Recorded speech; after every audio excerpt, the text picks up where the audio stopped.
The Prime Minister piles more pressure on Israel over the deteriorating situation in Gaza, saying it's beyond the world's worst fears. Will Australia follow France in formally recognising a Palestinian state?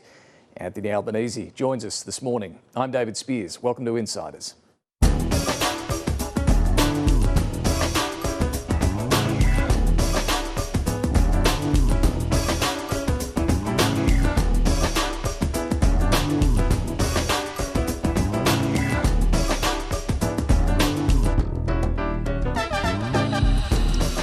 Scenes of starvation in Gaza are stirring condemnation around the world, and now Israel appears to have given some ground.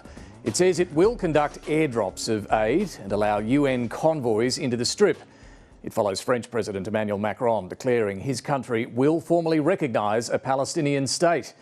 Australia's not at that point yet, but the Prime Minister's alarm over the humanitarian crisis is clearly growing. Here in Canberra, it was a big week for the re-elected Albanese government. The new lopsided parliament sat for the first time, with Labor's dominance on show, and an old argument over climate targets erupted, exposing divisions in a demoralised coalition.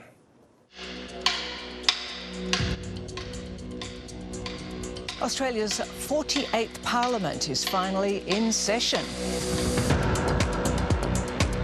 We have a clear plan for the second term of government. I'm up for the job. I'm excited. Now, let's get to work. In the House, Labor members extend to both sides of the chamber. The new seating plan, a constant reminder to both the Coalition and the Greens of the leaders they've lost. The call to the honourable member for Dixon. Yeah. Member for Melbourne. It's a source of considerable pride that we say today that we have a Labor member for Menzies, Mr Speaker. Ready to rock and roll? Today I'll introduce two pieces of legislation. The government's wiping 20% of all student debts this financial year. More dollars in their pockets. Fast-track reforms to Australia's childcare sector were also put before the House. To lift their standards. This is an issue well and truly above politics. Right. Wow. It's a hell of a crowd. Just day two of Parliament, the Nationals are dredging a decades-long internal fight over those net zero emissions. It's insane. Barnaby has a private members bill up, and I support that. The new dream team, the dream couple. Not happy with Liberal Dan Tehan's description of the Nationals as steers. But steers have their testicles removed. We're not steers, virile and ready to go. We're virile and we're out there. This is not his Tinder profile, this is his dream ticket. This is his dream ticket. He's not looking to swipe right, he's looking to swipe out the member for Maranoa, Mr Speaker, is what he's trying to do. Turn right. Oh, goodness. Being Nationals leader David Littleproud, once again, under pressure. I think that's pretty obvious. Bulls. Woo. Australia will drop restrictions on imported American beef, clearing one of the hurdles to a potential trade deal with Donald Trump. This decision has been purely based on science and a rigorous assessment by my department. It looks as though it's being traded away to appease Donald Trump. We haven't done this in order to entice the Americans into a trade agreement. Australia was great. They opened up beef yesterday for the first time ever. We asked them to do it, and all of a sudden we got a word that they wanted. So obviously they're looking to do something. My guest this morning is Prime Minister Anthony Albanese, and after that we'll get to the panel. First, let's check what's making news. The Israeli military has announced it's starting airdrops for aid into Gaza and will establish humanitarian corridors for UN convoys to take food through the Strip. Health authorities in Gaza say more than 120 people have died of starvation and malnutrition, while Israel continues to deny there's any hunger crisis. But the move to allow airdrops and UN convoys suggests Israel is bowing to international pressure. Back here, Google is threatening to sue the government if it includes YouTube in the ban on social media for children. Claire Armstrong reports in News Corp papers. Google is considering options, including a challenge on constitutional grounds if YouTube is included in the ban. And in the Nine newspapers, an Australian academic has labelled a warrant for his arrest by Hong Kong's National Security Police as ridiculous. Dr Cheng Fong-Yi is among 19 people being pursued in various countries by Hong Kong over their involvement in a pro-democracy group.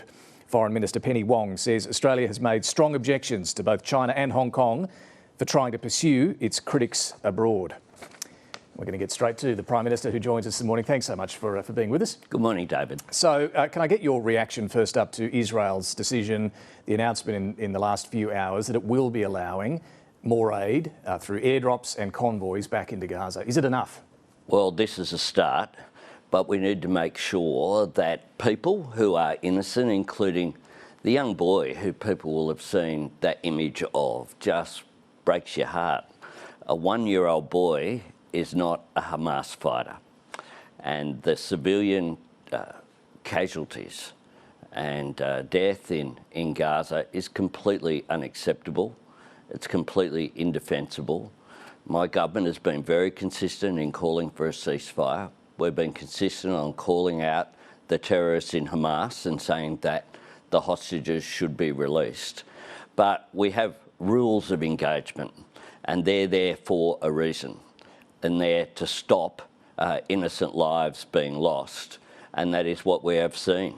You mentioned the image of the young boy, and I want to show it, and a warning that it is distressing, it is confronting to any viewers who might be concerned, but a lot of people will have seen it.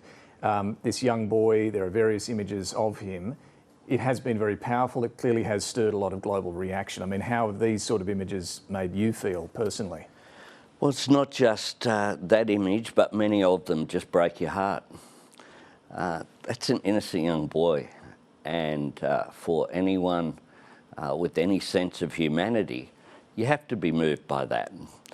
And you have to acknowledge that every innocent life matters, whether they be Israeli or Palestinian, which is why we need to end the current conflict, but why also we need to move to longer-term solutions, which of course go back to what was envisaged in 1948. Wasn't the creation of one state, it was the creation of two. And I'll come to that and the developments on that front. I mean, you point out that Hamas is yet to release the surviving Israeli hostages. We don't have images of them.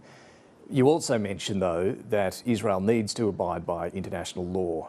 Is Israel complying with international law? Well, quite clearly it is a breach of international law to stop food being delivered, which was a decision that Israel made in March.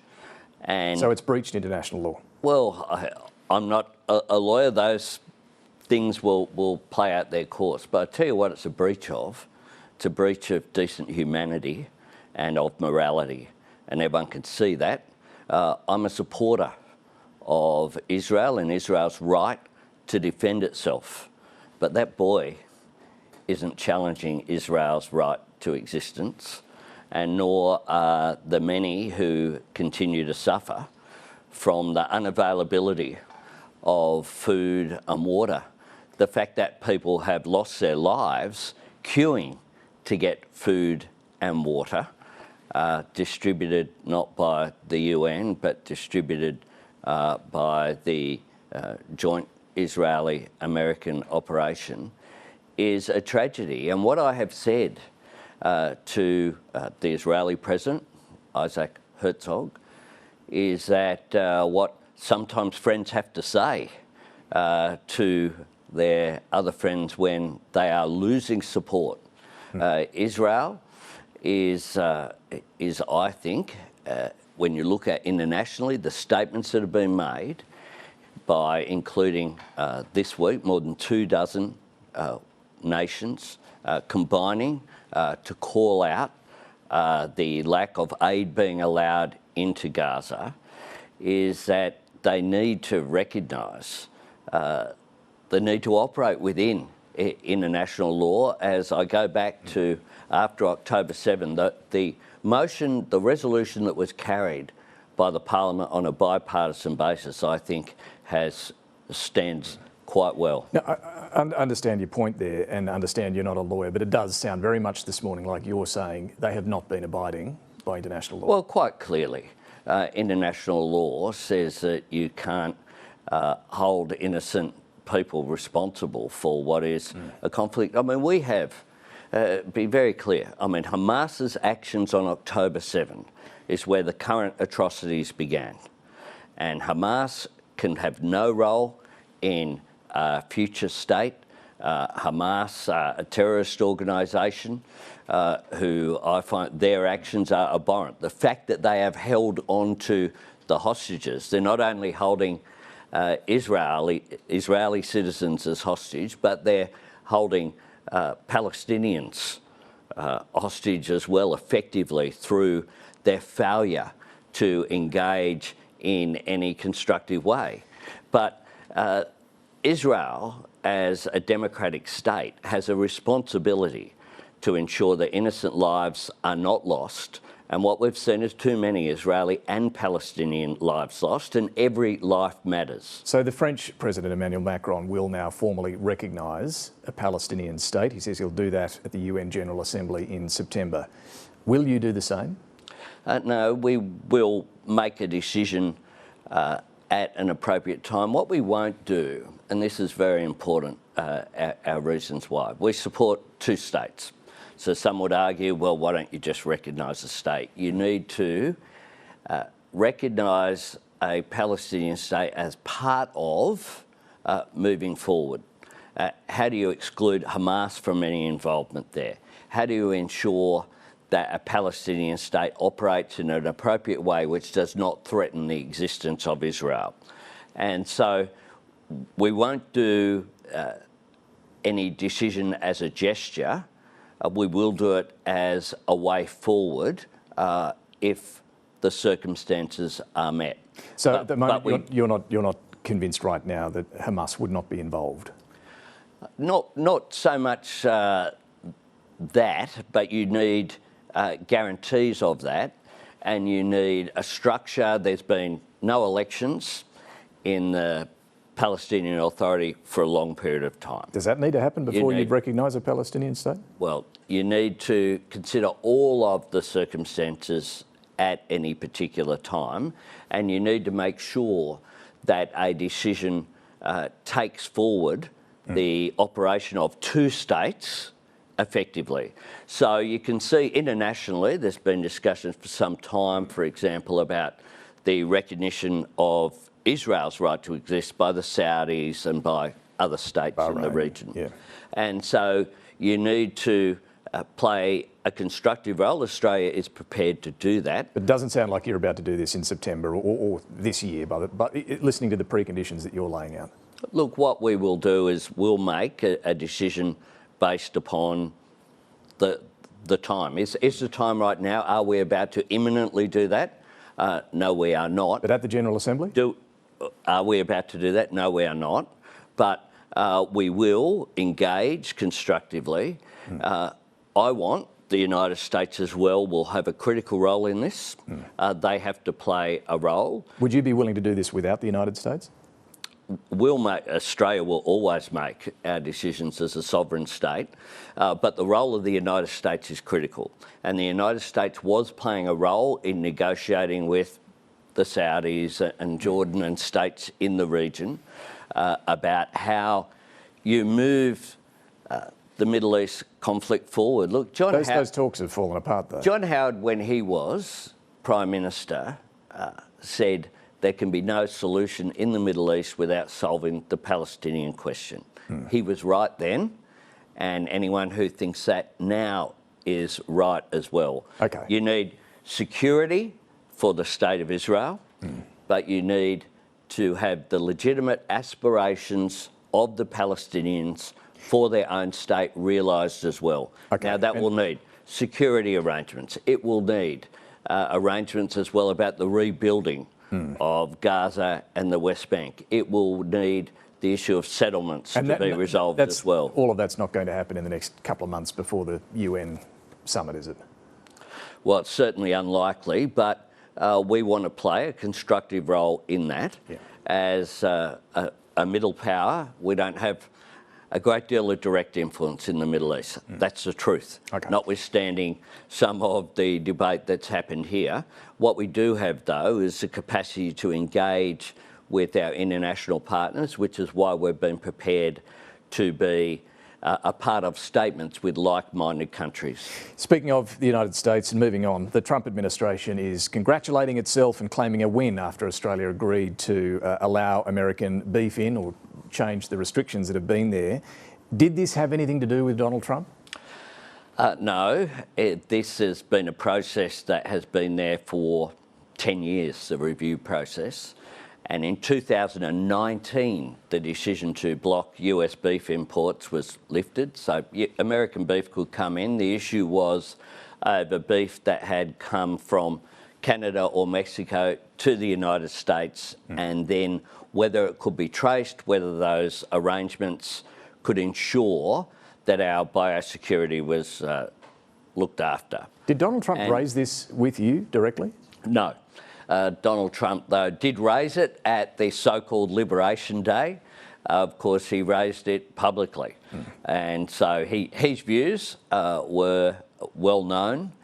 And the Americans, before Donald Trump was assumed the presidency in January, in December they made some changes, and then at the beginning of this year some further changes. Okay, so Trump didn't raise this with you in a phone call? Or... No. Okay. Which satisfied the agency that looked at this, the department, independently of government. This wasn't a political decision. They looked at it, said they've satisfied the requirements. Is it just a remarkable coincidence that Trump has publicly said this is a problem, and then this independent process says, OK, we're going to change?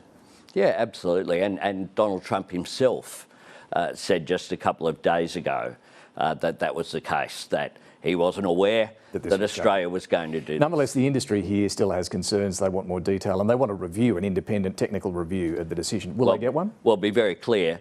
The industry, on the morning of the decision, they were consulted beforehand. They knew the decision was coming, and on the morning gave an interview on ABC radio that backed in the decision. Then they had a departmental briefing and said, look, we still... No, they had already had a briefing before then. Nonetheless, they want a review. Then the National Party decided to politicise the issue. Oh, so you think the industry has been led by the National Party? Well, the National Party decided to politicise the issue.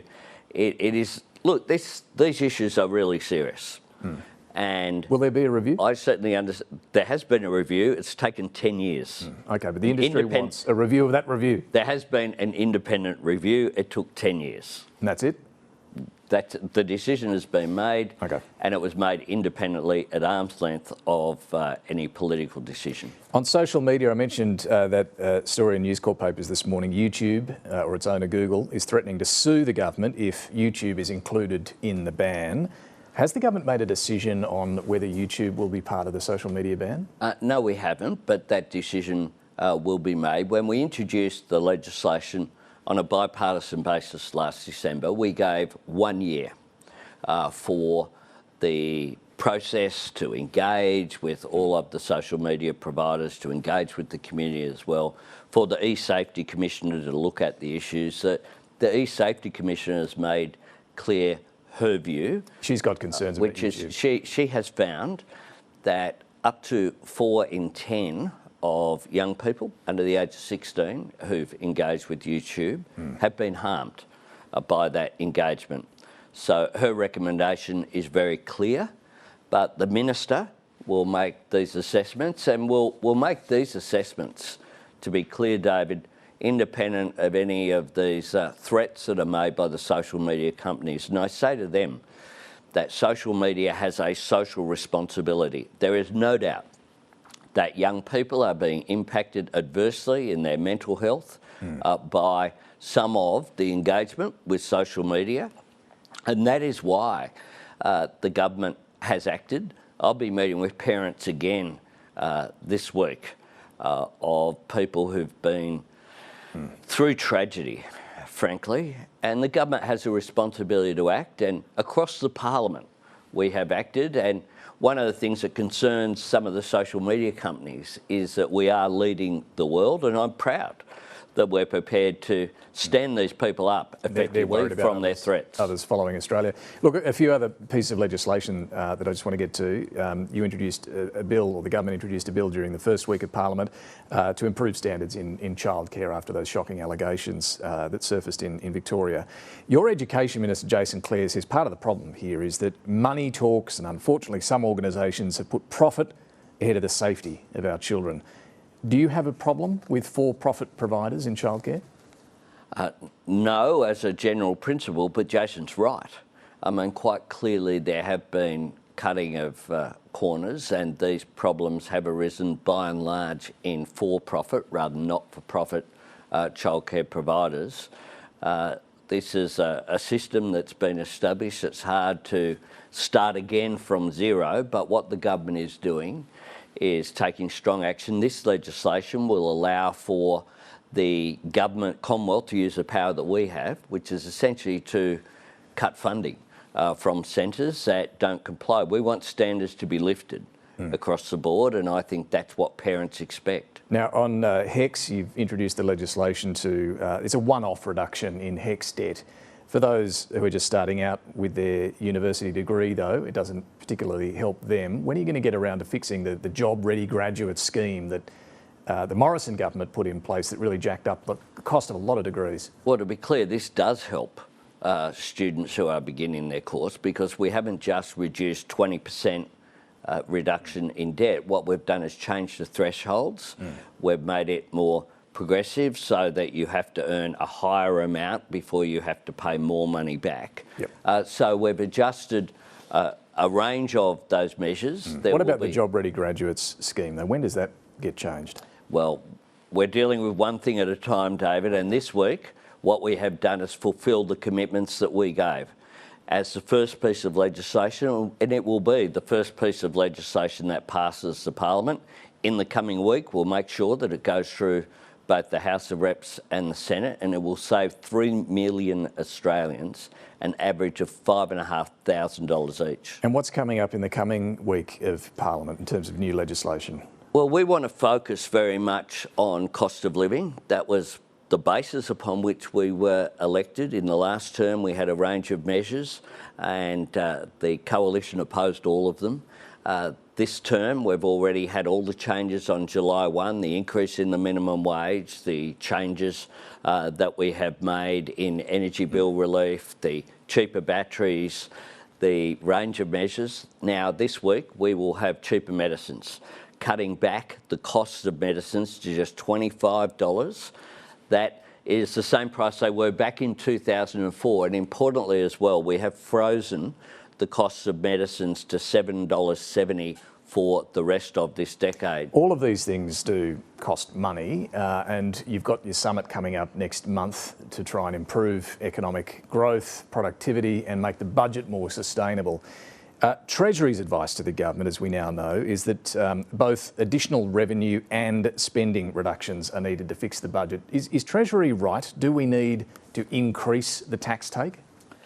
Well, what we need to do is to make sure that our tax system is fair, and we will always do that. No, but the question is Treasury right in saying you need to both increase tax and cut spending? Well, what we need to do is to get fiscal policy right. And what does that mean? Does it mean increase the tax take? What it means is what we've done, which is we produced 2 budget surpluses, and we've reduced the budget deficit going forward compared with what it was anticipated to be before we were elected. But right now, does the tax take need to go up, as Treasury says? What we will do is outline our policies that we have. Treasury, of course, will put forward advice to government from time to time. That's not government policy. I want departments to be able to put forward advice. We'll continue to examine the budget, the fiscal position, and we'll continue to be responsible. Our starting point is the positions that we took to the election. Yeah, but surely you have an idea, PM, as to when you look at the budget, whether you agree that tax needs to go up and spending needs to go down to fix it. What I agree to is what we do in the Expenditure Review Committee that's already begun meeting each and every time, which is to examine each policy to make sure that there's value for money. to make sure that the way that we grow the economy as well is really important, David. So making sure that the measures that we put in place produce revenue. Okay. And that is why, for example, we've got the Future Made in Australia agenda is about how do we get that economic growth in the future, and what the Productivity Summit is about is identifying ways, including Future Made in Australia, how do we fix housing, how do we fix these issues in a way that is fiscally responsible. Just a final one on the superannuation tax change that you took to the election. When is that going to be introduced? Is there some hold up in this? Are you thinking about tweaking it, or is it locked in? No, what we've done very clearly in the first fortnight is concentrate on measures that make a difference to people's money in their pocket. So we make no apology for that. So when's the super one coming? Well, it will come in time. But is it locked in, or are you going to agree to change it a little? The first fortnight. Well, we have our position, and of course we'll deal with the Senate as we tried to last time. But what we have done is make sure that those measures that we've put in place, whether it be protecting penalty rates, this week, cheaper medicines, the reduction in HECS debt, are all about delivering on our commitments to make a difference to people's cost of living and to fulfil the promises that we've took to the election, as well as get through our first speeches. They were fantastic last week. It was a real source of pride that the Parliament now represents, on our side at least, the diversity that is there in Australia. All right, Prime Minister, thanks so much for joining us this morning. Thanks, David. All right, now we're going to come back to that first week of Parliament and how it all played out with those, extraordinary number of Labor MPs spilling across the chamber. I want to come back, though, to where we began this interview on Israel and Gaza and bring in our panel. We are joined this week by Samantha Maiden, Sakkal and Shalailah Medhora. Welcome to all of you. Very good morning. Sam, just coming back to that Israel issue and what we heard from the Prime Minister there, clearly not yet backing Emmanuel Macron's step in recognising a Palestinian state. What did you make, though, of what Anthony Albanese did say about that issue and the situation right now in Gaza? Well, he is saying that it is his personal view that they are in breach of international law. So you can see that... which is an advance on... Yeah, so you can see that the Prime Minister is shifting the language on this issue. He's clearly personally affected by the images coming out of Gaza, and he made that clear, and I think that's quite genuine. Like, he believes that you cannot basically say that, you know, a one-year-old child is somehow linked to Hamas. So I think that there is a significant change, but, you know, like Italy and and to some extent like the UK, not going as far as France. Yeah. Paul, you would expect that Australia would want to take this step with others. Yeah. Most likely with Keir Starmer, with the British, the Canadians, others that we've moved in concert with on these issues. Yeah. He's not putting any timelines on when that might happen. It doesn't look like we'll be going to that UN General Assembly in September, though, with a declaration that we're going to recognise a Palestinian state. No, I don't think so. Yeah, you're seeing those, you know, we call them the like-minded nations moving in a pretty forthright way, particularly since the Trump administration came in, because as allies of the US, I think everyone feels more unencumbered to speak more freely and out of step now that the Biden administration has gone and Trump's running his kind of erratic show. I think on the question of recognition, there's a fine line between what the Prime Minister calls a gesture and this new conception of what a two-state solution and recognition means, according to Penny Wong's new definition of it. There was this significant shift last year when Penny Wong delivered this speech to say that we no longer see Palestinian recognition as the end of a two-state solution peace process. We see it potentially, as potentially as starting a push to create momentum for change. So those conditions around Hamas exclusion and proper governance in Gaza, they exist, and the government wants to get close to those conditions being met. But if the starvation continues, if there is continued talk about annexing the West Bank, which is growing in momentum, if the right-wing ministers of Netanyahu's government keep talking about what is pretty much ethnic cleansing in Gaza, you can see a prospect of the UK and Australia getting together and calling for recognition more soon than they would have in the previous scenario. Shalailah, the politics here, it's interesting, the coalition aren't really shifting. They're blaming Hamas. Michaeli Cash, the Shadow Foreign Minister, adamant that Hamas bears responsibility for what we're seeing in Gaza.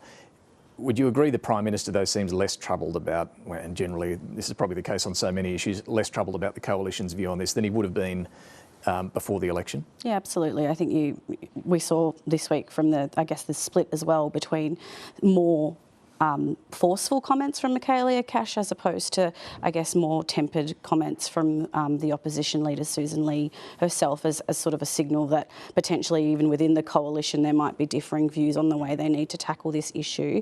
I think there's also the proposition of the other side who are putting more pressure on the government to take further action. Could potentially be what we are seeing more of. It was really visual this week in that the first day of Parliament there were big protests outside Parliament House, which even stopped, the symbolic firing of the cannons because of these protests.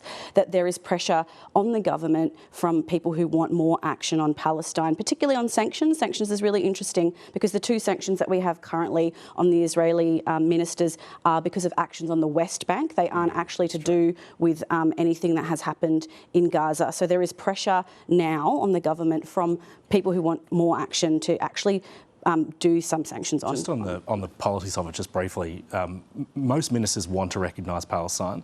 They have a national conference, the Labor Party, in the middle of next year. It's seen as quite... It's in the platform. It's in the platform to do it, and it's been seen as very difficult inside the government to go to that national conference in the middle of next year and not having done this. But I think the Prime Minister made an interesting point, which many on the left are not making at the moment. So it was brave in some ways of him to make the point that Hamas has a role here.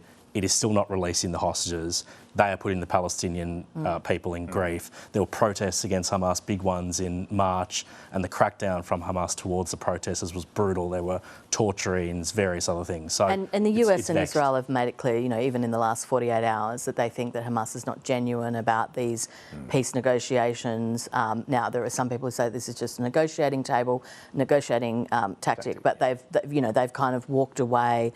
And, I think that the thing that is yet to unfold is that they've talked about pursuing alternative options, whatever that means, and whether that does mean, some sort of administration or annexation. That's the thing that we don't know what comes next. Israel or the international community?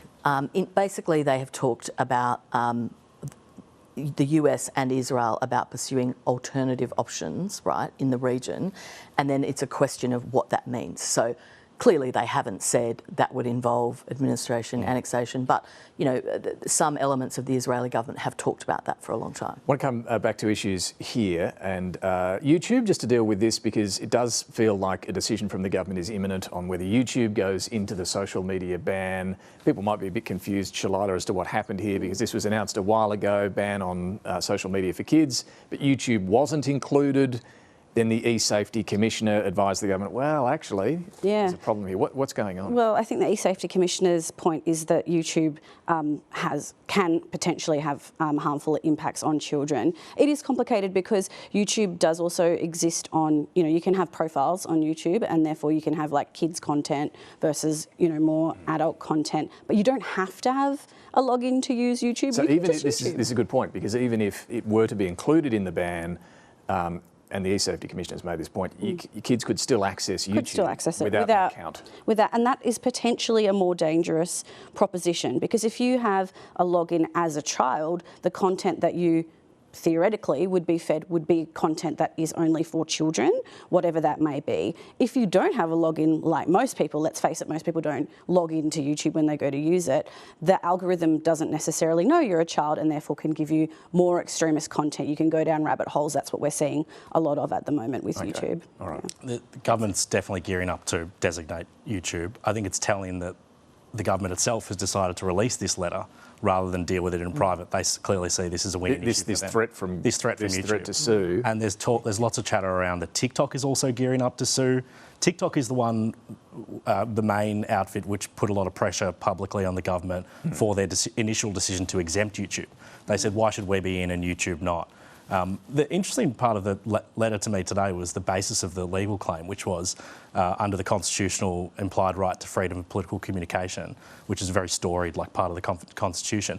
Do 15-year-olds have an implied right to freedom of political communication? Because they're not voters. They're not voters. But the other interesting question, though, is if you mount that argument that of a right to political expression, why would that only apply to you? Well, you'd knock out all of them. Why would Anyway, let's turn to the first week of Parliament. It was quite a week, not just the visual of Labor's numbers, but I think the substance as well, the way Labor was just so confident and untroubled, and the coalition, which we can come to, Sam, had some issues. What was your take on week one? Look, I think it was a really powerful example of how the makeup of Parliament is changing. You know, I think that the Labor Party, obviously, if you elect more members, you're going to potentially get more diversity, but that obviously depends on your pre-selection processes. But personally, I thought it was really great to see, when you look down at Parliament, you know, a huge amount of people from different walks of life, men, women, different experiences. 46% women. Yeah, and there was some really powerful, and like some people find that a little confronting, don't they? We were talking about that in the makeup chair. But young people, they don't like them. Well, yeah, apparently it's very controversial. They're on social media. Did you hear, David? Anyway. So, look, I thought there were some great speeches, really fascinating from all sides of politics. And look, obviously, Ali France's speech got, you know, the most media coverage, very moving personal story, very incredible personal story and an incredible first speech. It's always nice to hear the first speeches to give you a sense of what motivates someone to go into politics. Yeah. And I feel like it's the real human kind of side of, you know, knowing why they do what they do. But how did Susan Lee go? Paul, big test as a new opposition leader, first week of Parliament. How did she go? Not many people in the public would know much about Susan Lee, and they wouldn't know much more after the first sitting week, I don't think. I don't think she'd be too uncomfortable with how her whole show has run to date, though. She hasn't really made many mistakes. She's got some proper processes around in the opposition. They're trying to go through a policy development process. They're trying to do media in a more proactive way. They're always welcome on this program, I should note, but always happy to have Susan Lee on when she's ready. Her personal polling is really good. She should be really happy with that. Yeah, she's not losing to the Prime Minister too. But of course, during this week, Sam, while Susan Lee was trying to do all of those things, her mates on the backbench were less than helpful. Well, Barnaby Joyce, Michael McCormack, we saw them earlier. Decided that this was the week they wanted to make talk about castration. Well, yes, castration, but talk about net zero and the need to drop that pledge for net zero by 2050. I just want to show you how Susan Lee dealt with this. She did a round of breakfast TV interviews and stuck to the same line when responding. These two blokes are pretty good at speaking up for themselves, and I'll let them do that, as they clearly have. So, Sam, she's not, you know, pushing back or telling them to pull their heads in and stop this. She's saying, you know, that they're free to keep talking. Yeah, well, it's the let them theory, very popular on YouTube. Look, I mean, she can shear a sheep, she can fly a plane, she might be able to castrate bulls for all we know. But look, I think that you can't expect Susan to come out of the blocks and to be, you know, tearing strips off the Prime Minister. You know, like, this is a step-by-step process. I genuinely still think that the Prime Minister doesn't quite know how to handle her, and I wouldn't overstate this, but when you see them together in public functions, that they don't really, he sort of ignores her a bit. Like, so I think that they've always had a funny sort of relationship. I think she could get under his skin at the right moment. You know, we'll see if that's effective or not. But look, I think, you know, her first week has been fine. You know, I think that the idea that she's going to get up and tear the government apart after that sort of election is an unreasonable. So what about these two former Nats leaders and what's going on here? He was a bit of the, well, what brought on this rather testosterone-fueled debate around steers and bulls. It was Dan Tehan, who's the Liberal Shadow Energy Minister, trying to suggest Tehan to blame. Here it was. When there is two steers fighting in a neighbour's paddock, you know, I'll let them do their fighting. We're not steers. You know, steers have been emasculated, but certainly haven't been emasculated. I'm quite virile and ready to go as far as politics is concerned. Yes, Julia. That's a bit awkward, isn't it? Steers don't fight. We castrate them so they don't, right? Steers have their testicles removed and they sit happily in the paddock and eat grass, getting as fat as possible so I can jam them on a truck and get paid money. Bulls, moo. Bulls fight, right? Little lesson there from Barnaby Joyce. Bulls fight, they're ready to fight. Paul, are we headed to potentially another coalition split on this unresolved issue of net zero? It's not new. This issue hasn't been resolved for them since the Abbott government. And only, I think I actually made this point the last time I was sitting here, only ascendant Liberal leaders are able to bridge the divide. Only powerful Liberal leaders can bring the left and the right together on this. Susan Lee's not as powerful. And only leaders on the right? And largely only leaders on the right. But just on this stuff, I think that maybe the reason Susan Lee's office is pretty calm about it is that I think just on the basis of her being a woman, which is such a new feeling in the Liberal Party, some of this noise from the more right-wing blokey element of the Liberal Party doesn't immediately stick to her in the public mind, I think, as much as it would have done with Peter Dutton. Her newness, the novelty of it, means that she will get an easy run on this stuff for a period of time. And on the quietness of the Parliament, I think, there is a bit of a game of chicken being played between her and the Prime Minister, I think. Neither wants to be the first to attack the other. Sure, but in terms of the coalition, nonetheless, she might be projecting calm, but they're all still meant to be in the same show and they're all deeply divided and they're no closer to resolution on this fundamental issue of net zero. Why would we really, why would we expect them to be, surely they have a right after that sort of loss to have a period of policy arguments and, I think it's kind of healthy. Absolutely, but they're 3 years away from ever being back on the government benches. Possibly six.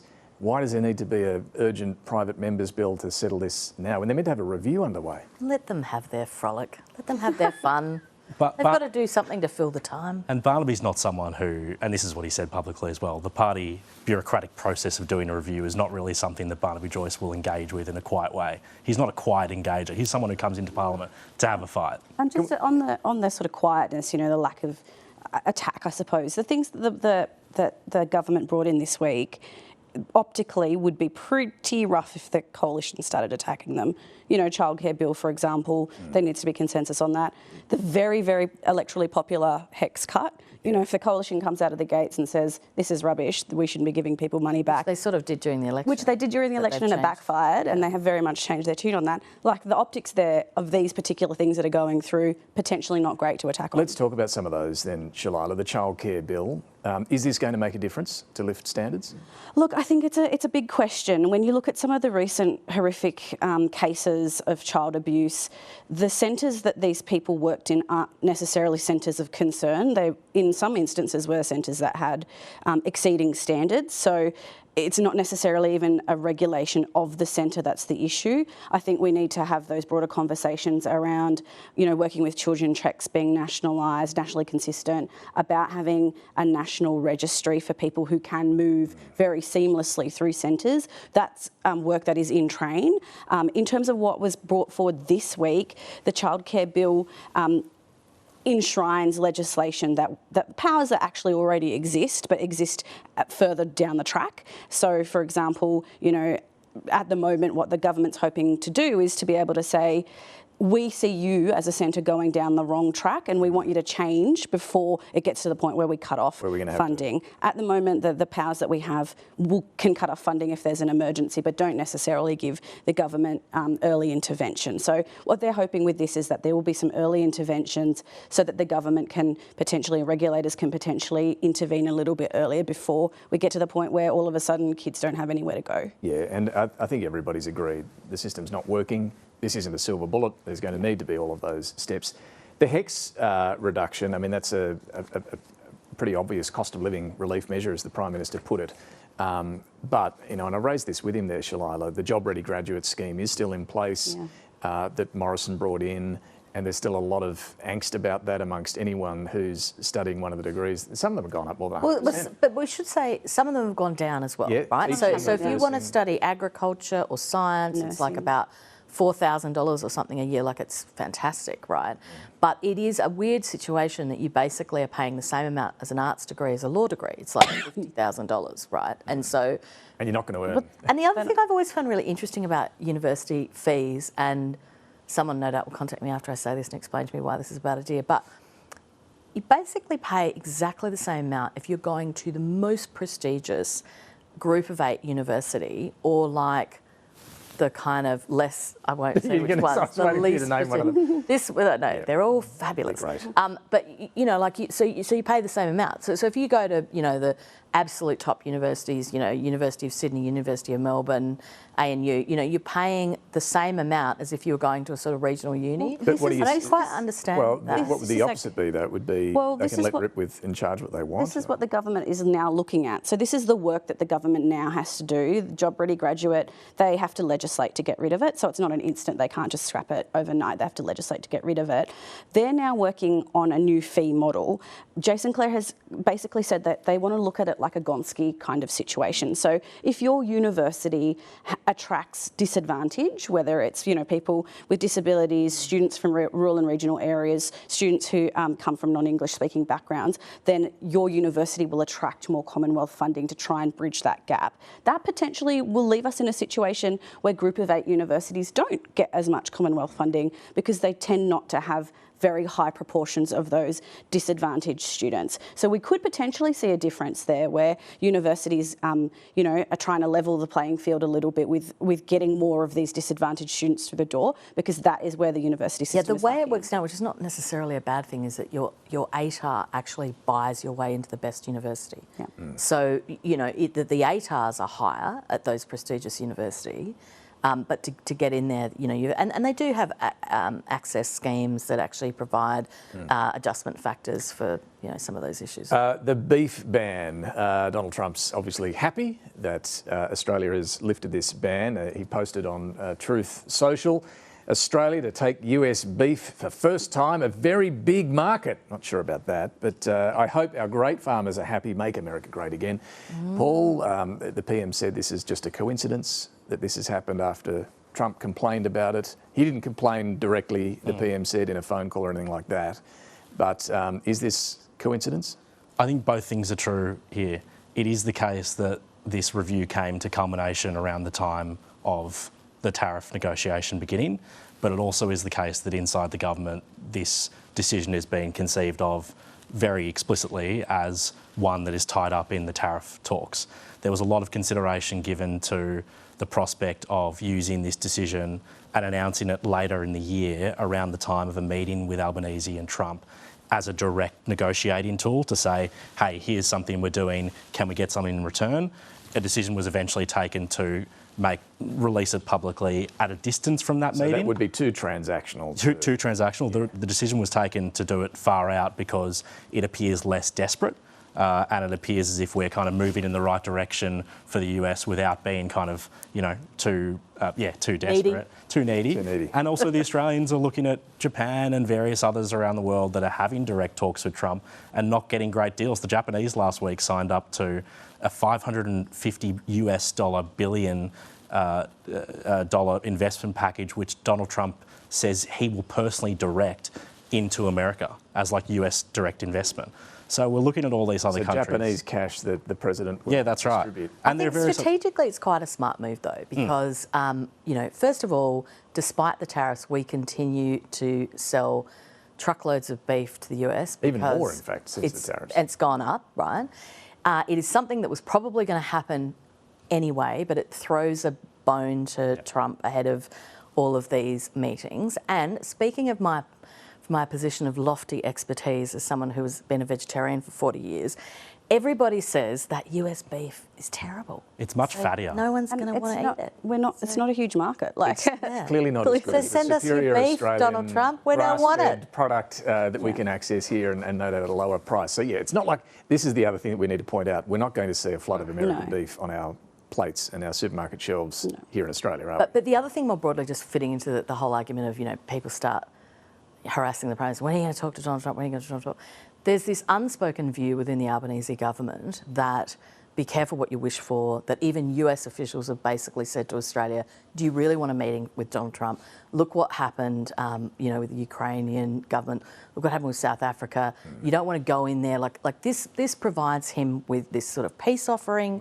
It sets the Prime Minister up to have a talk at some point down the track. But they don't necessarily want to go in there and tug the President's ear at the wrong moment because he is so volatile. And volatile. Maybe it's better to have that Pentagon AUKUS review done before. Well, that's the other thing. Like, you don't want to be going in and kicking up dirt. Exactly. There are more leverage. There's more positive indications about the AUKUS review as time goes on. Australians have been told that some more pro-AUKUS figures, particularly in the Navy and Indo-Pacific military guys, are going to have significant input into it, just creating a sense of optimism. Yeah, that's interesting. And the head of, I think it was the US Army Secretary, was up at the the Talisman Sabre exercises, and yesterday did get a question on the AUKUS review and suggested, look, this is just the normal thing that incoming administrations do, playing down the... But it's also about trying to make us cough up more cash, isn't it? Sure is. Yeah. But just coming back to the beef issue, the cattle industry here still do have some questions, and they still do want this additional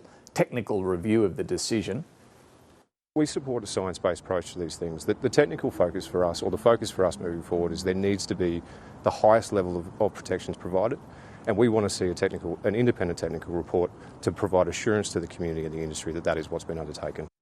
The PM basically dismissed that and suggested that it only followed the Nats kicking up a stink over it. The coalition's position is kind of ridiculous on this. Like, they're basically accusing the Prime Minister of not having a good relationship with President Trump, which is, you know, possibly fair enough. But then at the same time, they're getting cranky about this decision. Like, I mean, it's just like, what do they want? Like... And just on the fight. Just on the cattle industry stuff, I think the one criticism that I keep hearing emerging is the lack of transparency around what happened in the review. So potentially there is a question for the government to answer around like what information they gave important players in this space before making this announcement, which could potentially have headed off any kind of criticism that they got from those very people. Yeah, David Littleproud's made the point too that they still need to see what are called the protocols that spell out what are the requirements for anyone wanting to import American beef. That's apparently going to come tomorrow or the next day. So I'm nowhere near an expert on this, but it's around how they do the testing for traceability. Yeah. And these cows that come into Mexico, cattle that come into Mexico from potentially third countries like Guatemala and others, which are not regulatory, do not have approval, and around how they're branded, and the Nats want to understand how the assurances have been given around that level of traceability. All right, we've had enough bulls and cows and have we though? For one week. Maybe we have. I think so. All right, our panel, Shalailah Medhora, Paul Sakkal and Sam Maiden, back in a moment with some final observations. Time now for Mike Bowers and Talking Pictures.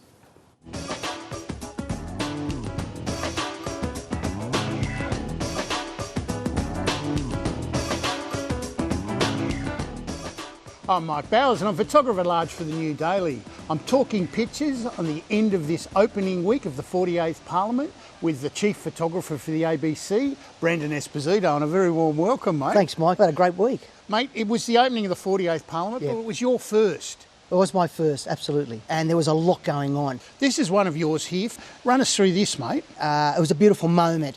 This woman looking up to the heavens, and in the corner of the frame I noticed the coat of arms, and I thought that was really interesting where we had these two worlds coming together. Yeah, and then it moves outside to the smoking ceremony. Yes, yeah. It's a meeting place. The smoking ceremony happens on the First Nations mosaic, Possum and Wallaby Dreaming by Michael Nelson Jagamara.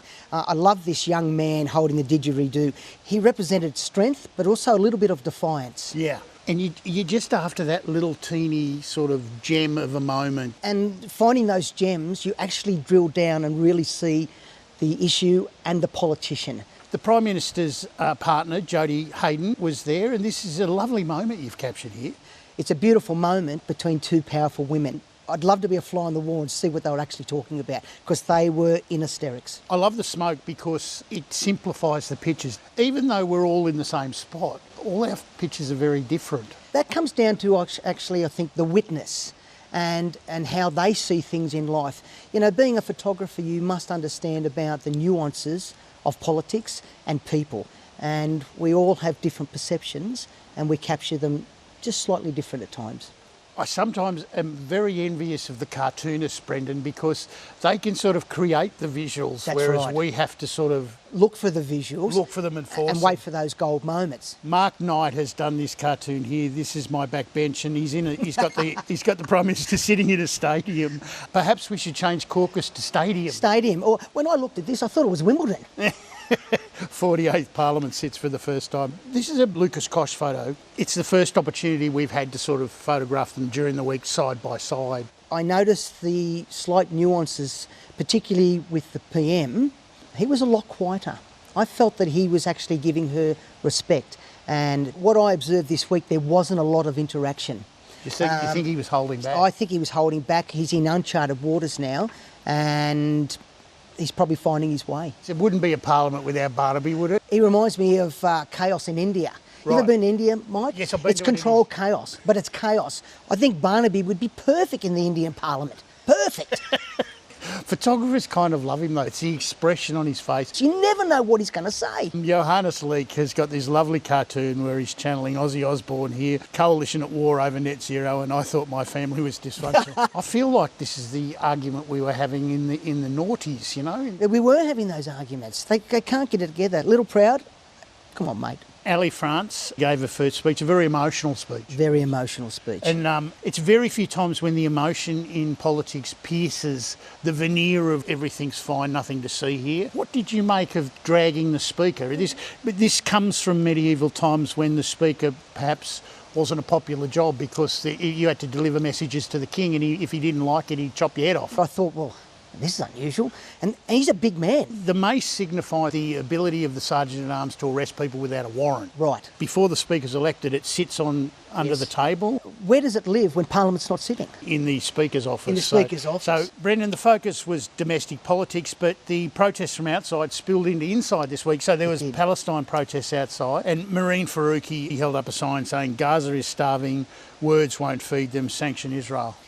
It's a brave move. Yeah. She wasn't censured, but she was, I think they passed a motion of disapproval in her actions. Okay. Brendan, it's been a great pleasure unpicking the events of this very busy week, and it's been a pleasure to have you here. Thanks very much, Mike. Spearsy, make it good, son. Back to you, buddy. We'll make it good. Brendan, thank you. Mike, thank you very much. Let's get some final observations. Shalailah. So yesterday was the countdown of the hottest 100 of Australian songs by Triple J. It was brilliant. Shout out to my employer. But it was really evident through the campaign of this, and especially yesterday, just how much love people have for Australian music, how it, tells us about our national character, our sense of humours, our flaws as a country. But the fact is that the live music industry particularly is on its knees. It hasn't recovered post-COVID. We're seeing the shutdown of festivals, the shutdown of venues. At the moment, we have two leaders in Anthony Albanese and Susan Lee who outwardly love music. They talk about it often, and it's really refreshing to see and hear. So this term, I'm going to be keeping a very close eye on what, if anything, they do to support the arts and the live music industry in particular. This might be the first shout out for live music that we've had in a final observation, and obviously from a Triple J person, but that greatest, the hottest 100 of Aussie songs, I might listen to it again today. It was fantastic. Paul? Did we hear some displeasure from the PM on the INXS #1 pre-show? Someone might have to ask him during the week. I'm not sure if it was on his list. It wasn't on his 10. list. That's what he was regretting, I think. That's contentious. Yeah. Well, the Prime Minister makes a huge, this is my final observation now, makes a huge virtue of the fact that they are not the Morrison government. They are a government that governs with integrity, follows Westminster principles, and is not does not hide secrets in the same way. But on FOI and the release of public documents through the Senate, they're actually worse than the Morrison government. So they should live up to their values and comply with the Parliament and let the Parliament do its work, scrutinising documents and government decisions. Sick burn. Look, one of the things that I've always lightly frowned upon for the last 20 years of this program is people who use it as some sort of pulpit to send personal Cheerios. And in that note, in that spirit, I'd like to wish my son a happy 18th birthday for Monday. Happy birthday, Bill. I'm confident that he's fast asleep, and we'll have to tell him about this later. Catch it on iView. Happy birthday, Bill, from all of us. Big day coming. Thank you all very much for joining us this morning. Finally, the Daily Telegraph showed a photo of Susan Lee to about 100 people in Sydney during the week. Not one knew her name. And it seems they're not the only ones struggling to recognise the opposition leader. We'll leave you with that. Thanks for watching.